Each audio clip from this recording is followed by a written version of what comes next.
السلام علیکم ورحمۃ اللہ وبرکاتہ۔ ناظرین اکرام، سامعین اکرام، الحمدللہ رب العالمین، نحمد و نصلی علی رسولہ الکریم، اما بعد، قال اللہ تعالی فی شان حبیبہ ان اللہ وملائکتہ یصلون علی النبی یا ایھا الذین آمنوا صلوا علیہ وسلموا تسلیما۔ اللہم صل علی سیدنا نبینا شفیعنا حبیبنا مولانا محمد وبارک وسلم۔ اعوذ باللہ من الشیطان الرجیم، بسم اللہ الرحمن الرحیم۔ سبحانک لا علم لنا الا ما علمتنا انک انت العلیم الحکیم۔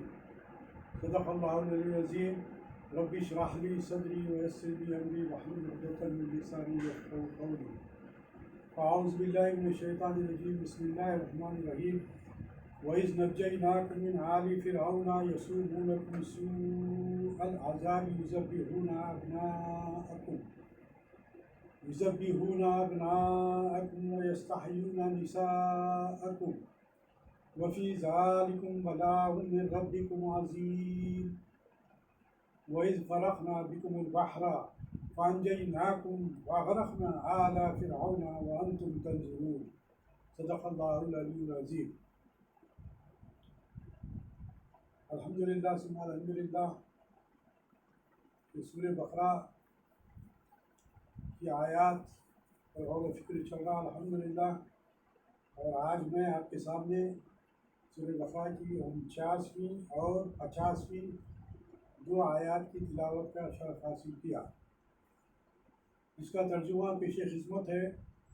کہ اللہ تبارک و تعالیٰ ارشاد فرما رہا ہے کہ اور جب ہم نے تمہیں فرعونیوں سے نجات دی، تمہیں بدترین عذاب کرتے تھے، جو تمہارے لڑکوں کو مار ڈالتے تھے اور تمہاری لڑکیوں کو چھوڑ دیتے تھے۔ اس نجات دینے میں تمہارے رب کی بڑی مہربانی تھی، اور جب ہم نے تمہارے لیے دریا چیر دیا اور تمہیں اس سے پار کر دیا، اور فرعونیوں کو تمہاری نظروں کے سامنے اس میں ڈبو دیا۔ یہ سورہ بقرہ کی 49ویں اور 50ویں آیات کا ترجمہ آپ کے سامنے میں نے رکھا ہوں۔ ان آیتوں میں فرمان باری تعالیٰ ہے کہ اے اولاد یعقوب یعنی بنی اسرائیل، میری اس مہربانی کو یاد رکھو۔ جیسا اس سے پہلے بھی جو آیتیں گزری ہے اس میں بھی اللہ تبارک و تعالیٰ نے بنی اسرائیل کو مخاطب کرتے ہوئے جو احسانات یاد دلائے تھے، اور پھر جو احسانات کے تعلق سے اور ان پر جو انعامات کیے گئے تھے ان تمام باتوں کو یاد دلایا تھا۔ یہاں پر بھی ان باتوں کا تذکرہ ہو رہا ہے کہ اے اولاد یعقوب، میری اس مہربانی کو بھی یاد رکھو کہ میں نے تمہیں فرعونیوں کے بدترین عذابوں سے چھٹکارا دیا۔ فرعون نے ایک خواب دیکھا تھا۔ فرعون جو مصر کا بادشاہ تھا، اور جو بھی مصر کے کافر بادشاہ رہے ہیں انہیں فرعون ہی کہتے ہیں۔ تو یہاں پر یہ بات پیش کی جا رہی ہے کہ فرعون جیسے یہ مصر کا بادشاہ تھا، اور اس کا اصل نام جو تھا، اس کا اصل نام جو پیش کیا گیا ہے وہ یہ کہ ایک روایت میں یہ بات آتی ہے کہ ولید بن مصعب بن ریان یہ مصر کے بادشاہ کا نام تھا، جو فرعون سے جتنے بھی بادشاہ گزرے ان کو مصر کے جو بادشاہ گزرے انہیں فرعون کہتے تھے۔ جس طرح کافر بادشاہ روم کے جو رہے ہیں انہیں قیصر کہتے تھے، اور فارس کے جو کافر بادشاہ گزرے انہیں کسریٰ کہتے تھے، اور یمن کے جو کافر بادشاہ گزرے ان کو تبعا، اور حبشہ کے کافر بادشاہ جو گزرے انہیں نجاشی کہتے تھے، اور ہند کے جو کافر بادشاہ جو گزرے ہیں انہیں بطلیموس کہا جاتا تھا۔ اس طرح یہ جو فرعون تھا موسیٰ علیہ السلام کے دور کا، اس کا نام تھا ولید بن مصعب بن ریان۔ بعض نے مصعب بن ریان بھی کہا ہے۔ عملیق بن عود بن ارم بن سام بن نوح کی اولاد میں سے تھا اور اس کی کنیت ابو مرہ تھی۔ بہرحال فرعون نے یہ خواب دیکھا کہ بیت المقدس کی طرف سے ایک آگ بھڑکی جو مصر کے ہر خلبتی کے گھر میں گھس گئی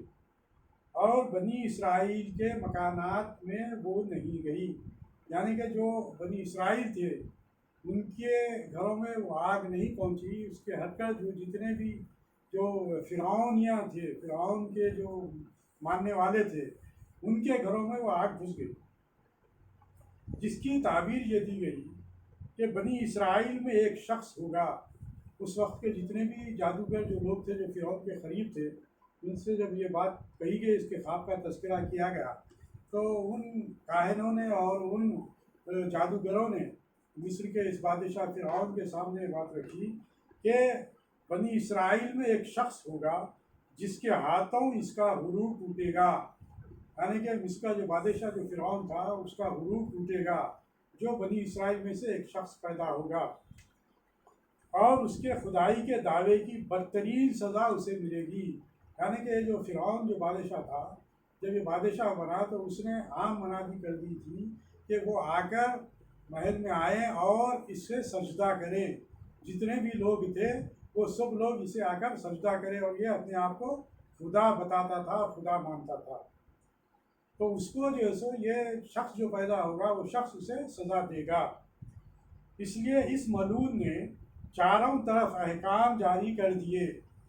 کہ بنی اسرائیل میں جو بچہ پیدا ہو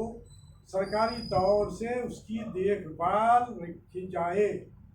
اگر لڑکا ہو تو فوراً مار ڈالا جائے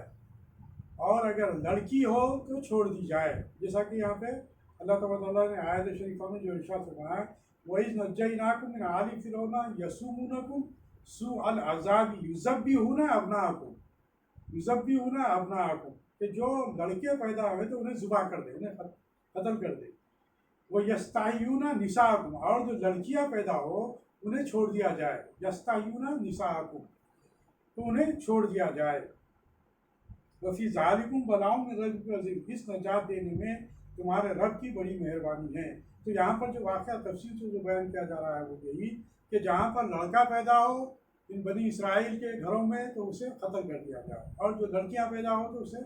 چھوڑ دی جائے۔ اور پھر اس نے اس بات کا بھی اعلان کر دیا کہ بنی اسرائیل کے لوگوں پر اس نے سخت جو سو ٹیکس عائد کر دیے تھے کہ جو لوگ بھی محنت کر کے جو کماتے تھے اس کا ٹیکس ادا کرنا، اور پھر اس نے اس بات کی جو ہے پابندی عائد کر دی کہ ان سے بہت ہی سخت مشقت کے کام ان سے لیے جائیں۔ یہاں پر عذاب کی تفصیل لڑکوں کے مار ڈالنے سے کی گئی۔ یسومونکم کے معنی لگا دینے اور ہمیشگی کرنے کے آتے ہیں، یعنی وہ برابر دکھ دیتے جاتے تھے، یعنی کہ تسلسل مسلسل برقرار تھا ان کا عذاب، ان کے اوپر عذاب۔ چونکہ اس آیت میں پہلے یہ فرمایا گیا تھا کہ میری انعام کی، یعنی کہ اس سے پہلے جو آیت جو گزری ہے وہ بنی اسرائیل کے تعلق سے جو باتیں سامنے آئی تھی اس کے تعلق سے بتایا جا رہا ہے۔ اس آیت میں پہلے یہ فرمایا تھا کہ میری انعام کی بھی نعمت کو یاد کرو، اس لیے فرعونیوں کے عذاب کو تفسیر کے طور پر لڑکوں کے قتل کرنے سے بیان فرمایا، یعنی کہ اس سے پہلے کی جو آیتیں گزری ہے اس پر جو انعامات جو اللہ تعالیٰ نے بنی اسرائیل پر کیے تھے ان کے تعلق سے یہ بات بتلائی گئی، اور پھر یہاں پر یہ بات بتلائی جا رہی ہے کہ کس طرح تم پر جو ہے سو فرعونیوں نے عذاب ڈھایا، تم پر جو ہے سو کس قدر جو ہے سو تم پر ظلم کر رہے تھے، یعنی متفرق عذابوں سے اور بچوں کے قتل ہونے سے تمہیں موسیٰ کے ہاتھوں نجات دلوائی۔ اللہ تعالیٰ نے موسیٰ علیہ السلام، وہ جو بچہ اس کے پورا ایک واقعہ جو تفصیلی جو واقعہ ہے حضرت موسیٰ علیہ السلام کی ولادت کا، اور پھر کس طریقے سے موسیٰ علیہ السلام کو جو ہے سو سمندر میں ندی میں ڈالا گیا، اور وہ جو ہے سو پورا واقعہ قرآن کی مختلف صورتوں میں ہمارے سامنے آتا ہے کہ پھر وہ صندوقچہ جس میں رکھ کر موسیٰ علیہ السلام کو ندی میں چھوڑا گیا تھا، وہ ندی کا صندوقچہ جو ہے سو ندی میں بہتے بہتے وہ فرعون کے محل تک پہنچا، پھر فرعون کے بیوی نے اسے دیکھا اور انہوں نے اس بچے کو اٹھا لیا، تو بجا وہ ایک پورا لمبا تفصیلی واقعہ ہے۔ تو موسیٰ علیہ السلام کی پرورش بھی فرعون ہی کے محل میں ہوئی، یا آپ ہم سبھی جانتے ہیں، یا پھر انشاءاللہ آئندہ جو واقعات آتے رہیں گے اس کے اندر بات بتلائی جائے گی۔ لیکن یہاں پر جو اور بات بتلائی جا رہی ہے کہ جس طرح بنی اسرائیل کے بچوں کو جو قتل کیا جا رہا تھا اور بچیوں کو پر جو ظلم کیا جا رہا تھا اور بنی اسرائیلیوں پر جو ظلم کیا جا رہا تھا وہ انتہائی سخت ترین تھے۔ فرعون کی سختیاں بنی اسرائیل پر بے پناہ تھی۔ ان کے بچوں کو اپنی قوم کا غلام بنا لیا جا رہا تھا۔ ان کی عورتیں فرعونیوں کی خادمائیں تھیں۔ ان کے جوانوں کے ذمے سخت اور دشوار کام تھے۔ وہ پتھر ڈھوتے تھے جس سے ان کی کمر اور گردنیں زخمی ہو جایا کرتی تھی۔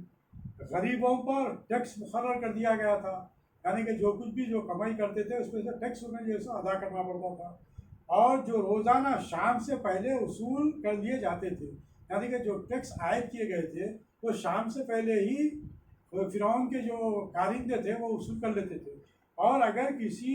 سے ایک دن کا ٹیکس بھی ادا نہ ہوتا، یعنی کہ اگر وہ ٹیکس نہیں دیتا تو اس کے ہاتھ گردن کے ساتھ باندھ دیے جاتے تھے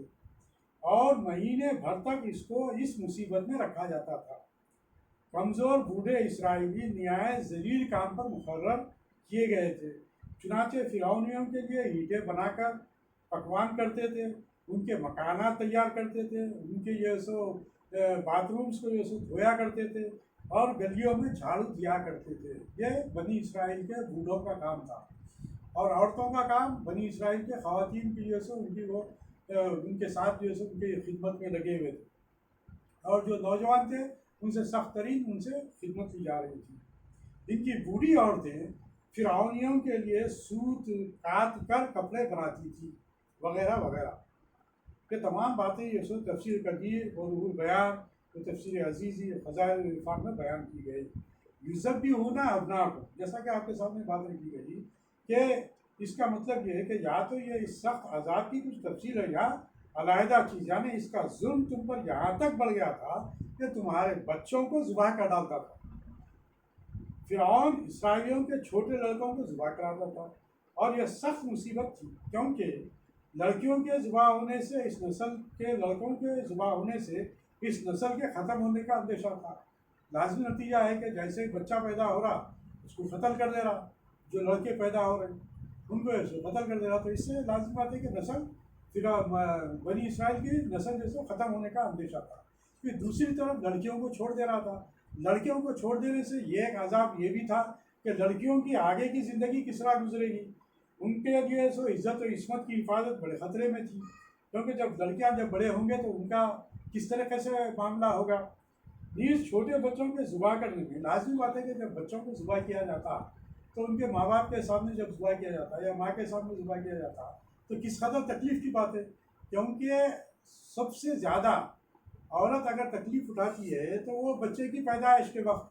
اور وہ بچے کی پیدائش کے وقت جو تکلیف اٹھانے کے بعد جب اسے بچے کو دیکھتی ہے تو اسے راحت حاصل ہوتی ہے۔ جب بچے کو دیکھنے کے بعد راحت حاصل ہوتی ہے، اور پھر ایسے بچے کو اگر اس کی نظروں کے سامنے اگر ذبح کر دے تو اندازہ لگائیے کہ کس قدر تکلیف دہ بات ہو، کس قدر تکلیف دہ بات ہوگی۔ تو یہ اس طریقے سے فرعون نے جو ظلم جو ہے سو ڈھایا تھا اس کا جو ہے سو ایک یعنی کہ یہ سمجھے کہ اس سے ایک انتہا تھی، ظلم کی ایک انتہا جو ہے سو وہ کر دیا تھا۔ تو یہاں پر جو بات بتلائی گئی بنی اسرائیل کو یہ دوسرا انعام یاد دلایا جا رہا ہے، جیسا سابقہ جو آیتیں جو گزری ہے ان میں جو انعامات کے تعلق سے تمام تفصیلات اللہ تعالیٰ نے قرآن مجید میں پیش کیے تھے، ان احسانات کو بھی یاد دلایا تھا، ان انعامات کا جو ذکر کیا تھا کہ بنی اسرائیل کے پیغمبروں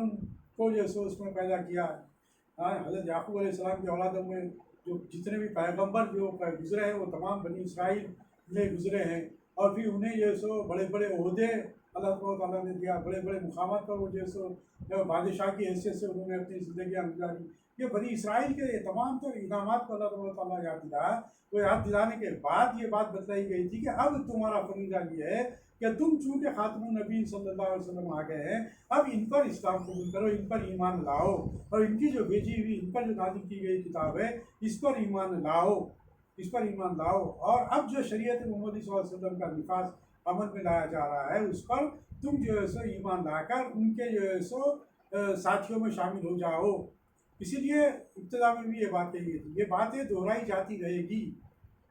تاکہ وہ باتیں ذہن میں آتے رہے ناظرین کے اور سامعین کے، کہ جو انعامات کا، جن احسانات کا اللہ تعالیٰ نے ذکر کیا تھا، وہ یہ تمام احسانات کا ذکر کیا. اور اب یہاں پر یہ بتلا رہا ہے کہ ان احسانات کے علاوہ اب تم اس بات کو بھی یاد کرو کہ تم پر کس طریقے سے عذاب ڈھایا گیا تھا، کس طرح تم پر عذاب ڈھایا گیا تھا کہ تمہارے بچوں کو قتل کر دیا جاتا تھا، اور تمہاری عورتوں کو اور بچیوں کو جیسا قتل کر، بچیوں کو زندہ چھوڑ دیا جاتا تھا، تمہاری عورتوں کو چھوڑ دیا جاتا تھا، اور نوجوانوں پر ظلم اور ان پر جیسے قدر پہاڑ توڑے جاتے تھے کہ سخت ترین ان سے جیسے کام لیے جاتے تھے، بوڑھوں سے سخت ترین کام لیے جاتے تھے، عورتوں کو جو ہے سو ان کی خادمائیں جو سو بنا لی گئی تھی. یہ تمام باتیں جو سو اللہ تعالیٰ ان آیات میں یاد دلا رہا ہے کہ ان عذابوں کو بھی تم یاد کرو کہ اتنے عذاب ہونے کے بعد اللہ تعالیٰ نے تمہیں کس طرح فرعون سے نجات دلائی تھی. جو بات یہاں پر ارشاد فرمایا اللہ تعالیٰ نے کہ وَإِذْ فَرَقْنَا بِكُمُ الْبَحْرَ فَأَنْجَيْنَاكُمْ وَأَغْرَقْنَا آلَ فِرْعَوْنَ وَأَنْتُمْ تَنظُرُونَ. اور جب ہم نے تمہارے لیے دریا چیر دیا، تو واقعہ سبھی لوگ واقف ہوں گے کہ جب موسیٰ علیہ السلام اپنے حواریوں کو لے کر، اپنے ساتھیوں کو لے کر، جب فرعون نے موسیٰ علیہ السلام کو اور جتنے موسیٰ علیہ السلام کے حواریوں کو قتل کرنے کے لیے، روایات میں یہ بات آتی ہے کہ 6 لاکھ فرعونیوں کو، جو اس کے جو ساتھیاں تھے، اس فوج کو لے کر موسیٰ علیہ السلام اور موسیٰ علیہ السلام کے ماننے والوں کو قتل کرنے کے لیے نکلا. جب وہ نکلا تو اس وقت کا یہ واقعہ تمام جو ہے سو پیش کیا گیا، تفسیر میں تمام واقعہ سامنے آتا ہے ہمارے کہ جب وہ پیچھا کرتے ہوئے جب پہنچا تو یہ بحر قلزم جو دریا ہے، بحر قلزم کا جو دریا ہے، وہاں تک موسیٰ علیہ السلام اور ان کے حواری وہاں پر پہنچ گئے تھے. لیکن پیچھے سے فرعون اس کے 6 لاکھ فوجی ان پر حملہ آور ہوئے، ان پر حملہ کرنے کے لیے آگے بڑھے. جب جیسے ہی موسیٰ علیہ السلام اور موسیٰ علیہ السلام کے حواری جو ان کے ساتھی تھے، جو ان پر ایمان لائے تھے، جو بنی اسرائیل تھے، ان لوگوں نے جب دیکھا کہ ایک طرف تو پلٹے اگر دیکھیں تو ایک طرف فرعون ہے اور اس کی فوج ہے اور اس کی تلواریں ہیں جو میدانوں سے نکلی ہوئی ہے، جو قتل کرنے کے در پہ ہے، اور اگر ادھر دیکھتے ہیں تو دریا ہے، دریا قلزم. تو ادھر آگے بڑھتے ہیں تو دریا میں ڈوبنے کا ڈر، اور اگر ادھر پلٹتے ہیں تو فرعونیوں کا تلواروں کا سامنا. تو اس طریقے سے وہ پریشان ہو گئے، اور پریشان ہو کر حضرت موسیٰ علیہ السلام سے کہا. اس وقت یہ بات سامنے آئی کہ حضرت یوشع علیہ السلام نے یہ بات موسیٰ علیہ السلام سے کہا کہ اے اللہ کے نبی، اب کیا کیا جائے؟ آپ نے فرمایا امر رب آگے آگے ہے. یہ سنتے ہی انہوں نے اپنا گھوڑا پانی میں ڈال دیا. کون؟ حضرت یوشع علیہ السلام پانی میں گھوڑا ڈال دیا. لیکن جیسے ہی پانی میں گھوڑا ڈال دیا، گہرے پانی میں وہ غوطہ کھانے لگے. تو پھر کنارے کی طرف لوٹ آئے اور پوچھا اے موسیٰ، رب کی مدد کہاں ہے؟ جیسا تم ہمیشہ یہ بات کہتے رہو کہ اللہ کی مدد ہمارے ساتھ شامل حال رہے گی، تو وہ رب کی مدد کہاں ہے؟ ہم نہ آپ کو جھوٹا جانتے ہیں، ہم آپ کو جھوٹا بھی نہیں کہتے، ہم نہ جھوٹا کہتے ہیں، نہ آپ کے رب کو جھوٹا مانتے ہیں. یہ بات جب 3 مرتبہ ایسی کہی گئی اور ایسا واقعہ پیش آیا، تو اب حضرت موسیٰ علیہ السلام کی طرف وحی آئی. اللہ تعالیٰ نے موسیٰ علیہ السلام کو وحی کیا. کیا وحی کیا؟ وہی کیا کہ آپ کو موسیٰ علیہ السلام کو کہا کہ اپنی لکڑی دریا پر مارو، اپنی لکڑی دریا پر مارو. تو جیسے ہی موسیٰ علیہ السلام اپنی لکڑی جو عصا ان کا تھا، جو ابتدا میں فرعون کے جادوگروں کے سامنے، وہ لکڑی ہمیشہ آپ کے ساتھ رہا کرتی تھی، وہ معجزہ کے طور پر جو سب اللہ تعالیٰ نے انہیں عطا کی تھی وہ لکڑی، کہ اس لکڑی نے جب ابتدا میں بھی جب جادوگروں نے سانپ بنا کر جو سب پیش کر دیا تھا، وہ یہی لکڑی تھی جو تمام سانپوں کو اژدہا بن کر کھا لی تھی. تو وہ لکڑی آپ کے لیے جو ہے سو عصا، جسے ہم کہتے ہیں، ایک معجزے کے طور پر اللہ تعالیٰ نے انہیں عطا کی تھی. اس سے بہت سے معجزات اس میں قرآن مجید میں مختلف مقامات پر سامنے آئیں گے. تو یہاں پر بھی وہ بات بتلائی گئی کہ اے موسیٰ، اس لکڑی کو تم سمندر پر مارو. تو جیسے ہی موسیٰ علیہ السلام لکڑی کو سمندر پر مارتے ہیں تو دیکھتے ہیں کہ سامنے راستہ بن جاتا ہے، یعنی کہ سمندر کٹ جاتا ہے بیچ میں سے، اور دونوں طرف سمندر کی ایک دیوار کھڑی ہو جاتی ہے. لازم بات ہے کہ جب سمندر جب کٹ گیا تو اس کی ایک دیوار کی اسی شکل جیسے اختیار کر گئی اور سامنے جیسا راستہ نظر آنے لگا. تو موسیٰ علیہ السلام نے کہا کہ اب ہم اس راستے سے پار کریں گے. تو موسیٰ علیہ السلام موسیٰ علیہ السلام کے حواری جتنے بھی آپ کے جو صحابی تھے وہ تمام لوگ اس سمندر میں یعنی کہ اس راستے پر چل پڑے۔ اب جب اس راستے پر چل پڑے تو جب راستہ پر چل پڑے تو وہ سمندر کے کنارے اس طرف نکل گئے۔ اب ادھر سے جب فرعون اور فرعون کے جو حواری تھے، فرعون کے جو ساتھیاں تھے، جو فوج تھی، انہوں نے یہ دیکھا کہ فرعون کے لیے راستہ بن گیا، یہ سمندر کے بیچ میں سے راستہ ہے، جس کی وجہ سے موسیٰ علیہ السلام اور موسیٰ علیہ السلام کے حواری ان کے لیے راستہ بن گیا اور یہ لوگ نکل گئے ہیں یہاں سے بچ بچا کر، تو لہٰذا ہم بھی ان کا پیچھا کریں گے، یہ راستہ ہے سمندر کے درمیان میں۔ انہوں نے اس بات کو ایسا محسوس کیا اور وہ لوگ موسیٰ اور موسیٰ کے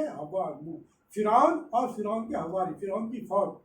جو ایسا سمندر میں کود پڑے اپنے گھوڑوں کو لے کر۔ اب جیسے ہی وہ گھوڑوں کو لے کر جب آگے بڑھتے چلے گئے، آگے بڑھتے چلے گئے اور جب درمیان میں پہنچ گئے تو اس وقت پھر اللہ تعالیٰ کا حکم ہوا۔ کیا حکم ہوا؟ سمندر کو حکم ہوا کہ اے سمندر مل جائے،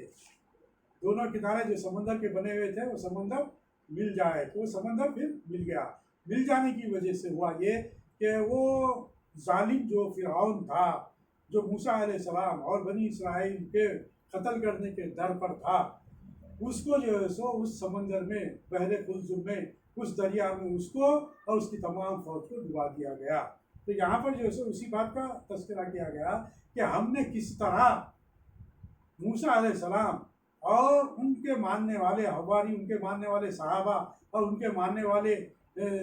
جو بھی ان کے ساتھی تھے، ان کو جو ہے سو اللہ تعالیٰ نے کس طریقے سے بچا لیا تھا، جس کا تذکرہ بھی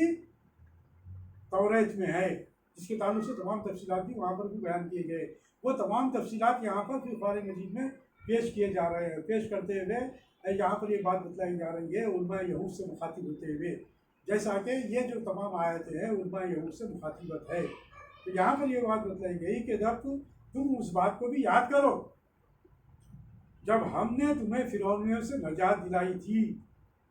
کہ وہ اس قدر تم پر ظلم ڈھا رہے تھے، ایسے ماحول میں، ایسے حالات میں کس طرح موسیٰ علیہ السلام کے ذریعے کس طرح بنی اسرائیل کی مدد کی تھی۔ تو لہٰذا بنی اسرائیل کی جو مدد کی گئی تھی، ان تمام باتوں کا تذکرہ توریت میں ہے، اور اس بات کو یہاں پر اللہ تعالیٰ قرآن مجید میں پیش کرتے ہوئے یہاں پر اس بات کی طرف ہی توجہ دلا رہا ہے کہ اس واقعات کو تم یاد کرو، ان احسانات کو تم یاد کرو، ان انعامات کو تم یاد کرو۔ یہ تمام انعامات کو یاد کر کر تمہارا فریضہ یہ بنتا ہے کہ تم خاتم النبیین آخر الزمان صلی اللہ علیہ وسلم پر ایمان لاؤ۔ ایسا نہ ہو کہ تم تمام حالات سے واقفیت رکھنے کے باوجود اولین منکرین میں شامل ہو، کیونکہ لازمی بات ہے کہ جس وقت سرکار دو عالم صلی اللہ علیہ وسلم نبی بن کر مبعوث ہوئے تو اس وقت جو حالات تھے مدینہ شریف کے اور مکہ مکرمہ کے اور مدینہ شریف کے اطراف میں جو یہود و نصارہ بستے تھے، تو وہ لوگ تو اس بات سے واقف تھے کہ خاتم النبیین صلی اللہ علیہ وسلم آنے والے ہیں، اور پھر اس بات کا بھی عہد لیا گیا تھا کہ جب خاتم النبیین صلی اللہ علیہ وسلم تمہارے درمیان میں آ جائیں تو تمہارا فریضہ ہے کہ تم ان پر ایمان لاؤ، اور جو کتاب لائے اس پر ایمان لاؤ، اور جو شریعت نافذ کرے اس شریعت پر عمل پیرا ہو جاؤ۔ اس بات کی جو تعلیم دی گئی تھی تمہیں، لہذا تمہارا یہ فریضہ بنتا ہے کہ تم خاتم النبی صلی اللہ علیہ وسلم پر ایمان لاؤ۔ اور یہاں پر اس بات کا جو ایک وہ بھی بات بتلا دی گئی کہ ایسا نہ ہو کہ تم اولین کافروں میں شامل ہو جاؤ، یعنی کہ تم سب کچھ جانتے تھے، تمہارے پاس کتاب تھی جس کے اندر سرکار صلی اللہ علیہ وسلم کے تمام نشانیات پیش کر دیے گئے تھے، تمام اوصاف حمیدہ بیان کر دیے گئے تھے۔ وہ تمام اوصاف حمیدہ کے ساتھ جب محمد رسول اللہ صلی اللہ علیہ وسلم تمہارے درمیان میں آئے ہیں تو اب تمہارا فریضہ بنتا ہے کہ ان باتوں کو حقائق جانتے ہوئے جو کہ قرآن مجید کے ذریعے تمہاری کتابوں کی بھی تصدیق کی جا رہی ہے، اور تمام باتوں کو جو ہے سو بالکل واضح طور پر پیش کیا جا رہا ہے، تو پھر تمہارا یہ فریضہ بنتا ہے کہ تم اس میں غلط ملت مت کرو، غلط بیانی سے کام مت لو، تھوڑے سے پیسوں کے لیے، تھوڑی سی مال کے لیے، تھوڑی سی دنیا کے لیے، مختصر سی دنیاوی زندگی کے لیے تم جو ہے سو اپنے مختصر سے جو عہدے تمہیں حاصل ہوتے ہیں، جو تمہیں لوگ عزت کی نگاہ سے دیکھتے ہیں، عالم کہہ کر تمہاری اس قدر کرتے ہیں کیونکہ تمہارے پاس کتاب ہے،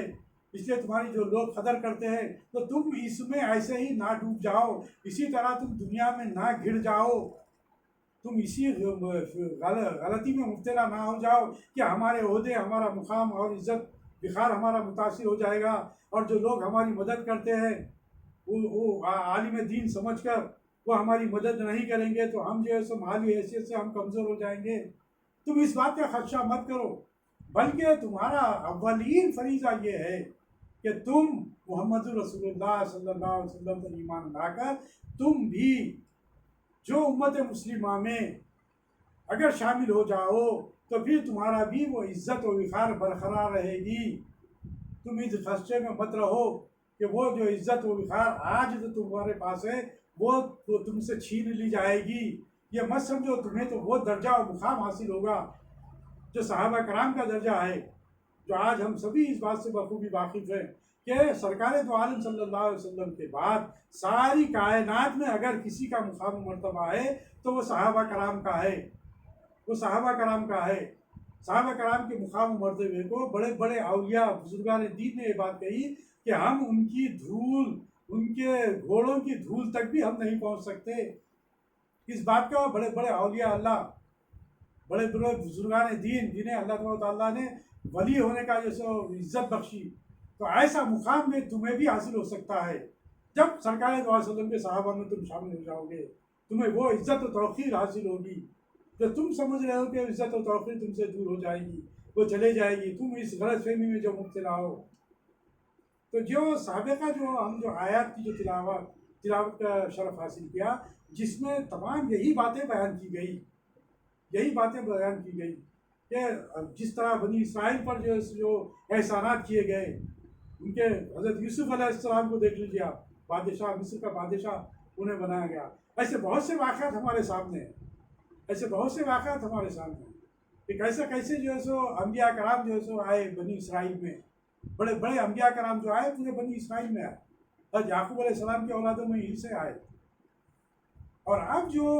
خاتم النبیین آئے ہیں یہ بھی یعقوب علیہ السلام کے والد اسحاق علیہ السلام، اسحاق علیہ السلام کے بھائی اسماعیل علیہ السلام، اسماعیل علیہ السلام کی اولادوں میں سے آپ کے اور میرے آقا سرور کائنات خاتم النبیین، شفیع المذنبین، رحمت للعالمین محمد رسول اللہ صلی اللہ علیہ وسلم پیدا ہوئے، محمد صلی اللہ علیہ وسلم کی ولادت ہوئی۔ تو اس سے آپ اندازہ لگائیے کہ کیا مقام و مرتبہ سرکار دو عالم صلی اللہ علیہ وسلم کا ہے اور تمام انبیاء کرام کا ہے۔ یہ تمام انبیاء کرام کی تاریخ تمہارے سامنے ہے، ساری توریت تمہارے سامنے ہے، نصارہ کے سامنے انجیل ہے۔ تمام باتوں کو تم سامنے رکھتے ہوئے تمہیں جو بات بتلائی گئی، تم سے جو عہد لیا گیا کہ خاتم النبی صلی اللہ علیہ وسلم جب آئیں گے تو تم ان پر ایمان لاؤ،